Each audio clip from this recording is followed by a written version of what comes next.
අද මම කියන්න යන්නේ ලෝභය නිසා විනාශයටපත් වූ මිනිසෙක් ගැන ජාතක කතාවක්. මේ කතාව අපිට ලොකු ජීවිත පාඩමක් දෙනවා.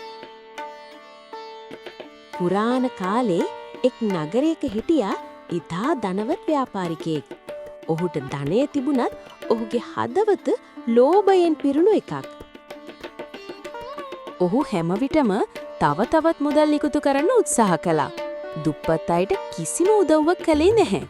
ඔහුගේ සේවකයන්ටත් අසාධාරණව සැලකමින් ඔහු සදාකාලික ලාභය පමණක් සෙවුවා. දවසක් ඔහුට විශාල වාණිජ අවස්ථාවක් ලැබුණා. වැඩි ලාභයක් සඳහා ඔහු අධික අවධානමක් ගත්තා. මට මේ තියෙන ධනය තව 2-3 ගුණයකින් වැඩි කරගන්න ඕනේ. නමුත් ඒ තීරණය නිසා ඔහුගේ සම්පත් සම්පූර්ණයෙන්ම නැති වුණා. ඔහුට කිසිවෙක් නැතිව තනි වෙන්න සිදු වුණා. එවිටයි ඔහුට තේරුනේ ලෝභය විනාශයට මඟ පෙන්වනවා කියලා.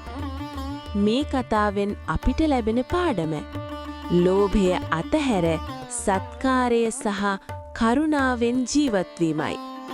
එවිටම සත්‍ය සතුට ලැබෙනවා.